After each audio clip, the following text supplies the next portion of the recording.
the heart of this nation, under skies so blue, there's a spirit that's stirring, values strong and true. From the mountains to the prairies, from the cities to the sea, we stand for liberty, for faith and family.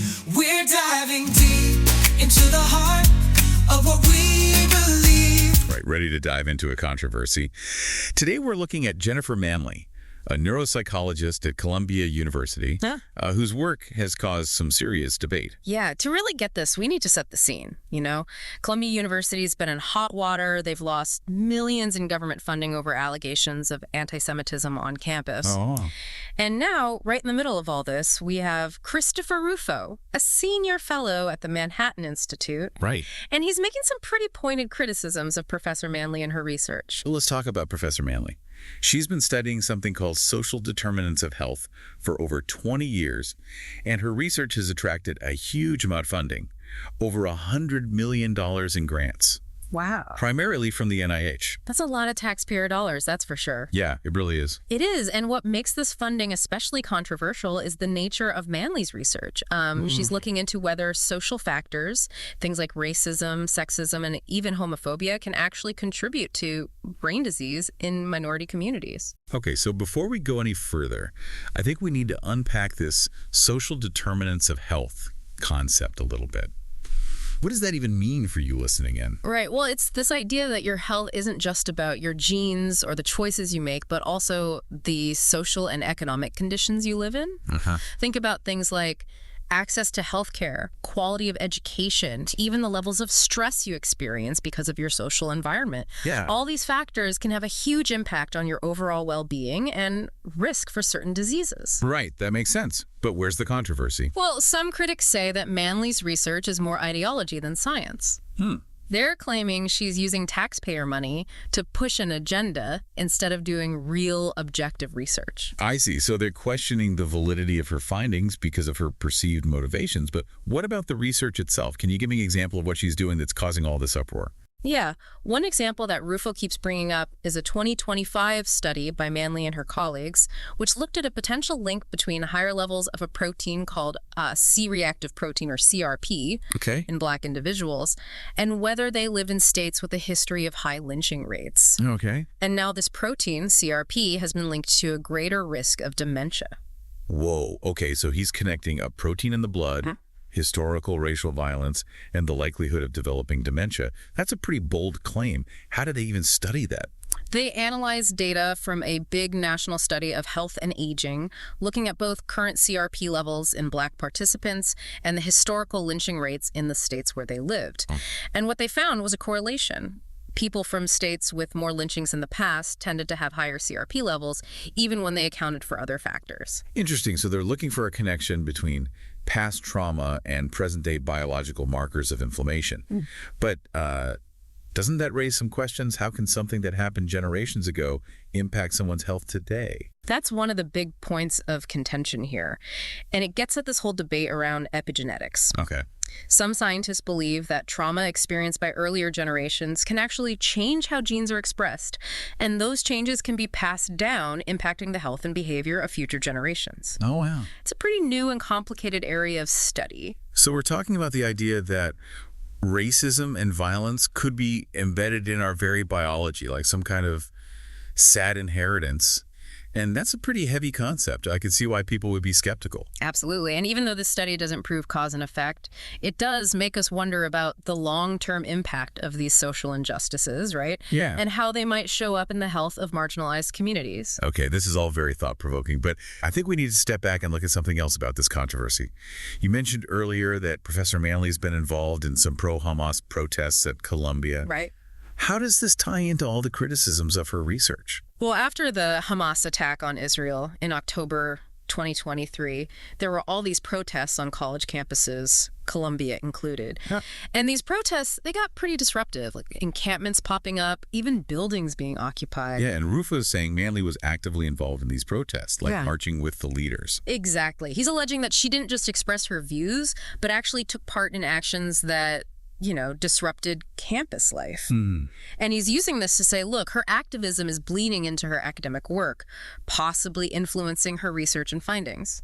So Rufo's saying she's a professor whose personal beliefs are clouding her judgment, and he's questioning whether taxpayer money should even be supporting her work. But we still need to unpack the heart of all of this.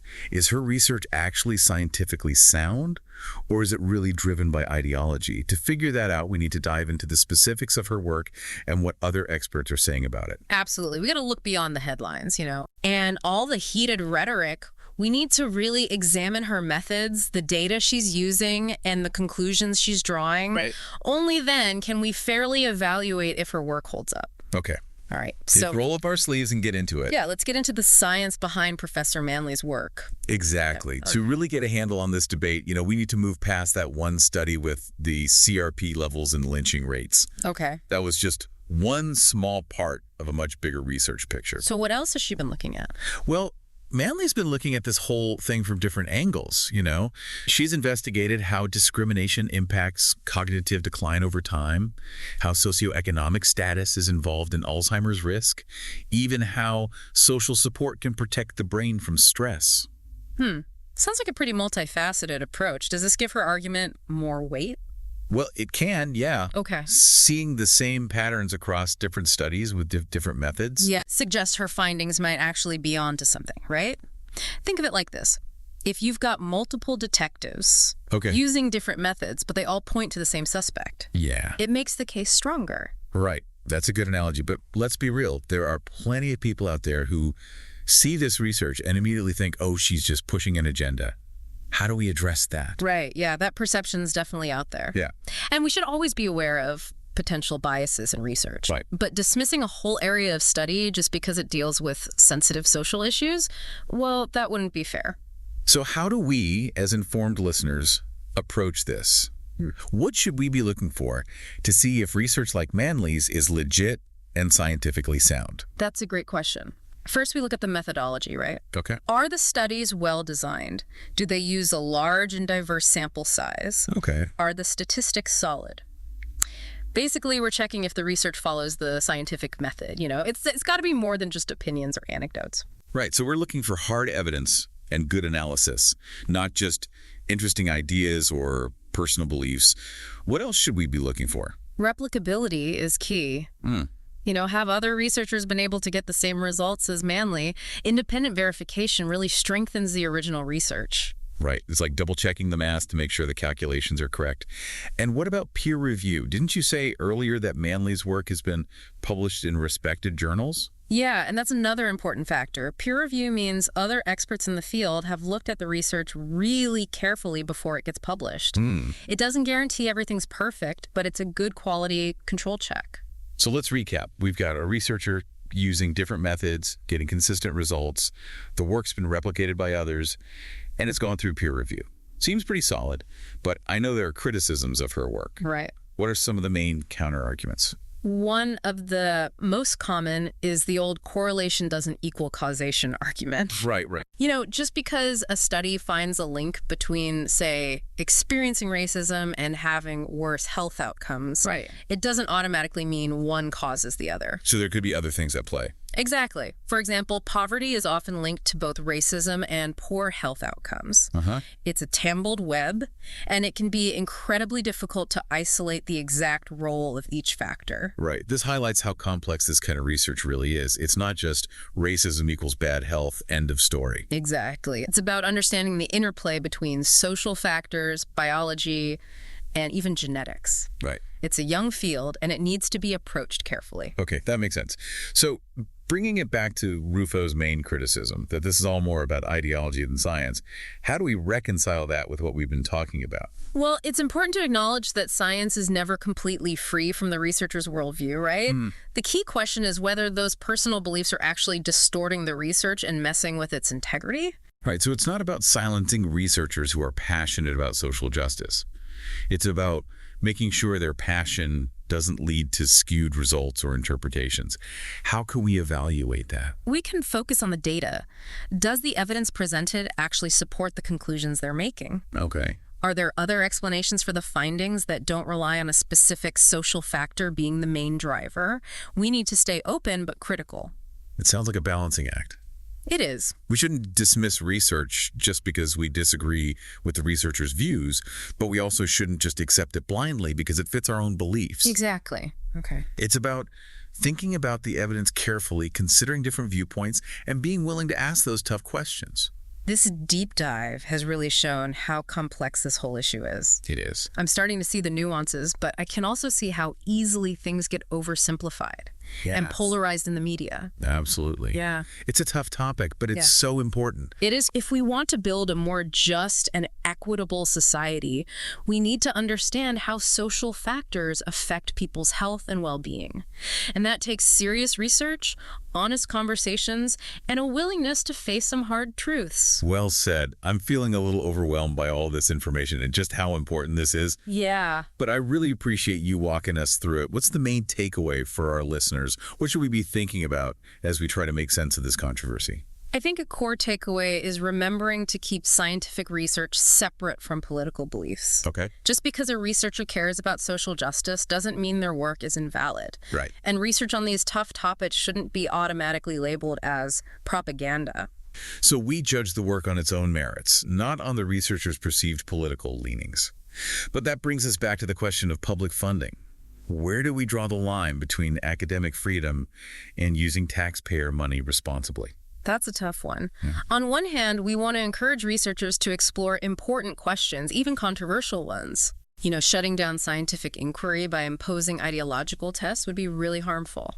But on the other hand, as taxpayers, we have a right to know that our money is supporting legitimate science, not someone's personal agenda. Right. So how do we find that balance? Transparency is key. Okay. Funding agencies like the NIH need to be upfront about their criteria and how the peer review process works. Researchers need to be open about their methods and their data. And we need to have open and honest discussions about the impact of scientific research, especially when it affects society as a whole. This conversation has really opened my eyes to the world of scientific funding. It's not as simple as just throwing money at a problem. It's not, no. There are ethical issues, potential for bias, and political pressure is always there. You've hit on some key points there. Yeah. And this is where critical thinking comes in. We can't just blindly accept everything we hear, especially when it comes to complex research with potential political consequences. Right. We need to ask questions, look at the evidence carefully, and consider different perspectives. Are you saying we all need to become scientists to be good citizens? Not necessarily, but having the skills to evaluate information critically is crucial these days. Yeah. Being able to spot biases, figure out if a source is credible, and tell the difference between correlation and causation. Those are valuable tools for everyone. We're advocating for a more scientifically literate public. Right. But getting there feels tough sometimes. It's a challenge, but there are things we can do. We need better science education. Right. We need to make scientific information more accessible and interesting for everyone and create spaces for real conversations about these issues. So it's not about memorizing facts. It's about understanding how science works, valuing evidence, and being able to think critically about these complex topics. Exactly. And realizing that science isn't just one big thing. It's a process of discovery, debate, and always getting better. Right. There's always more to learn and new ways to look at things. This deep dive has been really enlightening. We started with this controversy about a professor and her research, but now we're talking about how our society works and our responsibility for creating a healthier and fairer future. That's the beauty of a deep dive, Yeah. It takes us past the surface and forces us to deal with these big questions. Yeah. It shows how connected everything really is. It reminds us that our own health is tied to the health of our communities, our social structures, and, just being human. And it's a call to action. Yeah. To be more informed, more involved, and more caring as we try to create a world where everyone can thrive. Wow, that's powerful. Yeah. We need a minute to let that sink in. This has been informative, but more importantly, it's left me feeling hopeful and more committed to making a difference. And that's what we aim for here on the deep dive. Yeah. We want to make you curious, get you talking, and inspire you to take action. So go out there, use what you've learned, and do your own deep dive into the world around you. So we've gone through all this research, the critiques, the potential for bias, and the importance of thinking critically. But there's one more thing I want to explore. What happens if all this research turns out to be true? The big so what question. Right. What are the implications if we find out for sure that social factors like racism and discrimination are big contributors to negative health outcomes? That's a huge question. It forces us to confront some uncomfortable truths about how our society works and how it impacts people's health and well-being. It suggests that we can't just look at health as an individual responsibility. Right. We need to see the role that social factors play and work toward a fairer society for everyone. Exactly. It means doctors need to be aware of these social determinants of health and take them into account when treating patients. Okay. It means policymakers have to address social inequalities and build environments that really support health and well-being for everyone. And ultimately, it means we each have a responsibility to look at our own biases and work toward a more inclusive and just world. Well said. It's a call to action for all of us. Yeah. To think critically, have real conversations, and actively work towards a world where everyone has the chance to thrive. That's what it's all about. That's amazing. This deep dive has been incredible. It has. It's given me so much to think about. It's brought up new questions and challenged my assumptions. But most importantly, it's made me feel hopeful and renewed my commitment to making a difference. And that's exactly what we're going for here on the deep dive. Yeah. We want to spark your curiosity, get conversations going, and inspire positive change. So go out there, armed with knowledge and passion, and take your own deep dives into the world around you. And that's a wrap for this episode of The Deep Dive. We'll be back soon with another exploration of all the complicated and amazing things that shape our world. Looking forward to it. Until then, keep questioning, keep learning, and keep diving deeper. All right, so let's really dig into the science behind all of this. To understand the debate, we need to go beyond just that one study with CRP levels and lynchings. That was just one piece of a much larger body of research. Right, so what else has she been working on? Well, Manley's been tackling this whole issue from many different angles. She's investigated how discrimination affects cognitive decline, how socioeconomic status plays a role in Alzheimer's risk, even how having social support can help buffer the negative effects of stress on the brain. It sounds like a really comprehensive approach, looking at different populations, different age groups, different methods. Does that make her findings stronger? It can, yeah. Seeing consistent patterns across all these different studies with different approaches suggests there might be something really significant here. Imagine, like, if you had a bunch of detectives, all using different methods, but they all point to the same suspect. Yeah. It makes the case a lot stronger. Right. That's a great analogy. But let's be honest, there are a lot of people out there who see this research and think, oh, this is just politically motivated, you know? Like, she's pushing an agenda. How do we address that? You're right. That perception is definitely out there. And while we should always be aware of potential bias in any research, we can't just dismiss a whole field of study because it deals with sensitive social issues. So how do we, as informed listeners, approach this?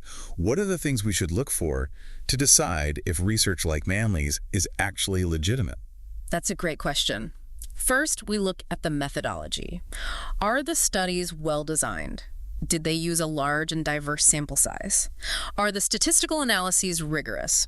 Basically, is the research following the scientific method? It can't just be opinions or anecdotes. Right, so we're looking for solid evidence, strong analysis, not just interesting ideas. What else? Replicability is key. Have other researchers been able to duplicate her findings? That independent verification makes the research much stronger. Right, it's like double-checking the math, making sure the calculations are correct. And what about peer review? Didn't you mention that Manley's work has been published in respected journals? Yeah, and that's another important thing. Peer review means that other experts in the field have scrutinized the research before it's published. It doesn't guarantee that the findings are perfect, but it's a layer of quality control. Okay, so let's recap. We have a researcher using various methods, getting consistent results, the work's been replicated by others, and it's passed peer review. Sounds pretty solid, right? But I know there are criticisms. What are some of the main ones? One of the most common is the classic correlation doesn't equal causation. Just because a study finds a link between, say, experiencing racism and having poorer health, it doesn't necessarily mean that one causes the other. So there could be other factors involved? Exactly. For example, we know that poverty is often linked to both racism and poor health outcomes. Yeah. It's a complex web, and it's really tough to isolate the exact role of each factor. This really shows how complicated this research is. It's not a simple racism equals bad health equation. Right, exactly. It's about understanding this complex relationship between social factors, biological factors, even genetic predispositions. It's a pretty new area of research, and it needs a lot of nuance and careful consideration. Okay, that makes sense. So going back to Rufo's main argument that this research is more about ideology than science, how do we square that with everything we've just discussed? I think it's important to acknowledge that science is never completely separate from the researcher's worldview. The question is whether those personal beliefs are actually shaping the research in a way that undermines its integrity.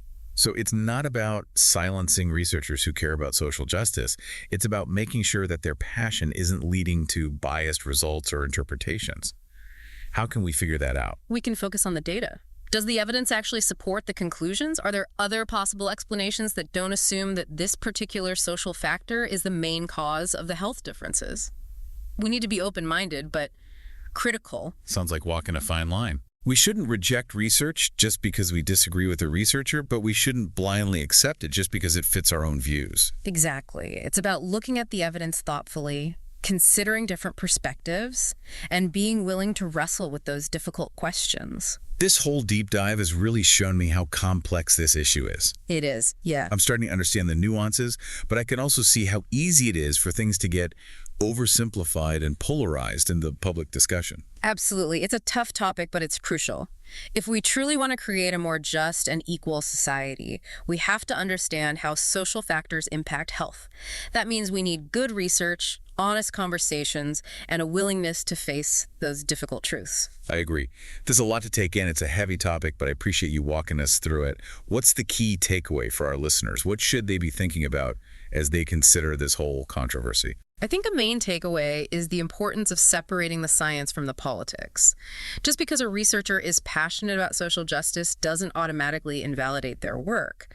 But also, research on these sensitive topics shouldn't be immediately dismissed as propaganda. So we judge the work on its merits, not based on the researcher's presumed political beliefs. But that brings us back to the issue of public funding. Where do we draw that line between academic freedom and being responsible with taxpayer money? Yeah, that's a tough one. On the one hand, we want researchers to explore important questions, even if they're controversial. Trying to stifle scientific inquiry by imposing these ideological litmus tests would be detrimental. But on the other hand, as taxpayers, we have a right to know our money is going towards real science, not just someone's pet project. Absolutely. Transparency is really important here. Funding agencies like the NIH have to be clear about their criteria and the peer review process. Researchers should be upfront about their methods and data. And as a society, we need open discussions about what scientific research means, especially when it has these broader social implications. This whole conversation has really opened my eyes to the world of scientific funding. It's not as easy as just throwing money at a problem and hoping for the best. It's not, no. There are ethical considerations, the potential for bias, and political pressures are always at play. You're right, those are some key points. This is where critical thinking is so important. We can't just believe everything we hear, especially when it comes to research that's this complex and has these potential political ramifications. We need to ask questions, look at the evidence, and consider all the different perspectives. So are you saying we all need to be scientists to be informed citizens? Not necessarily, but having the skills to evaluate information critically is so important in this day and age. Being able to spot bias, assess the credibility of sources, and understand the difference between correlation and causation, those are skills everyone can benefit from. So you're advocating for a more scientifically literate public? I am, yes. It's a challenge, but there are things we can do. We need better science education. We need to make scientific information more accessible and engaging, and we need to create spaces for real dialogue about these issues. So it's not about memorizing facts and figures. It's about understanding the process of science, valuing evidence-based reasoning, and being able to think critically about these complex topics. Exactly. And recognizing that science isn't just this monolithic thing. It's a process of discovery, debate, and constant improvement. There's always more to learn and new ways to look at things. This deep dive has been really enlightening. We started with a controversy about a professor and her research, and now we're talking about the very structure of our society and our responsibility to create a healthier, more equitable future. That's the beauty of a deep dive, right? It takes us below the surface and makes us grapple with these really big questions. It shows us how interconnected everything is. It's a reminder that our individual health is tied to the health of our communities, our social systems, even just being human. And it's a call to action. It's a call to be more informed, more engaged, more compassionate in our efforts to create a world where everyone can thrive. That's a powerful statement. We need a moment to process that. This deep dive has given us so much information. But more than that, it's given me a sense of hope and renewed my commitment to making a difference. And that's what we're all about here on the Deep Dive. We want to pique your curiosity, stimulate conversations, and inspire you to take positive action. So go out there, use what you've learned, and do your own deep dive into the world around you. We've talked about the research, the criticisms, all the potential problems and the importance of thinking critically. Right. But let's say, just for argument's sake, that Professor Manley is right.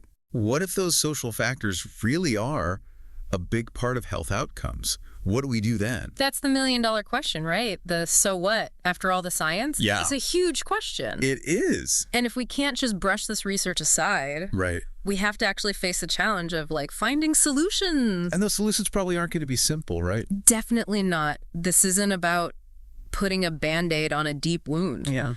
It needs a total change in how we view health and well-being as a whole society. So where do we even start?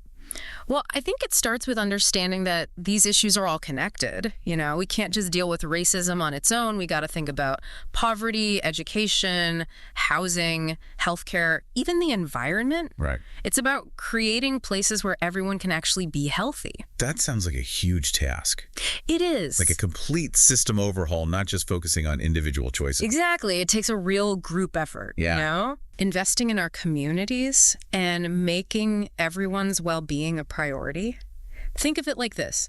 If a plant isn't doing well, Okay. you don't just trim the leaves. You got to look at the soil, the light, the water, the whole environment. Get to the root of the problem. That's what we need to do here. That's a great analogy looking at those underlying conditions. But wouldn't that take a massive shift in resources? Like where we put our money and attention? Absolutely. And it won't be easy.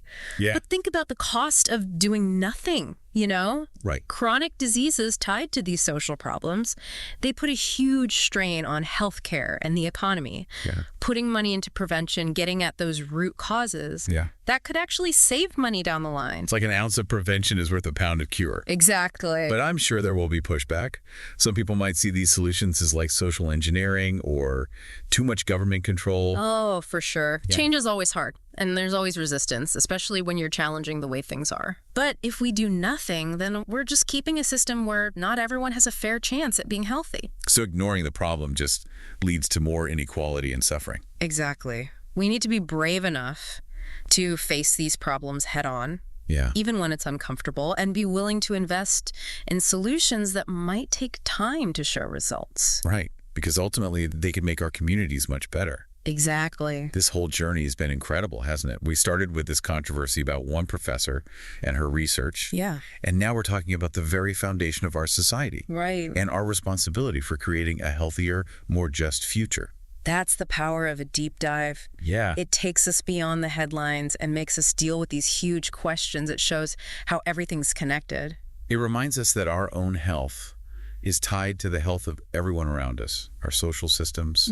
just being human. It's a call to action to be more informed, more engaged, more compassionate in making a world where everyone can thrive.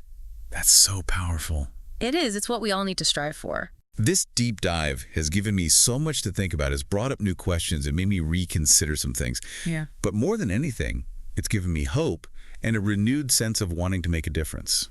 And that's exactly what we aim for here on the Deep Dive. Yeah. We want to spark your curiosity, start conversations, and inspire you to take action.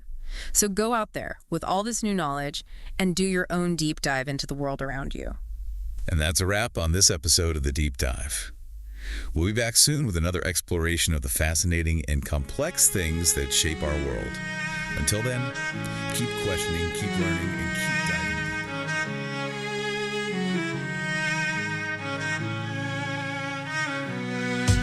In the heart of this nation, under skies so blue, there's a spirit that's stirring, values strong and true.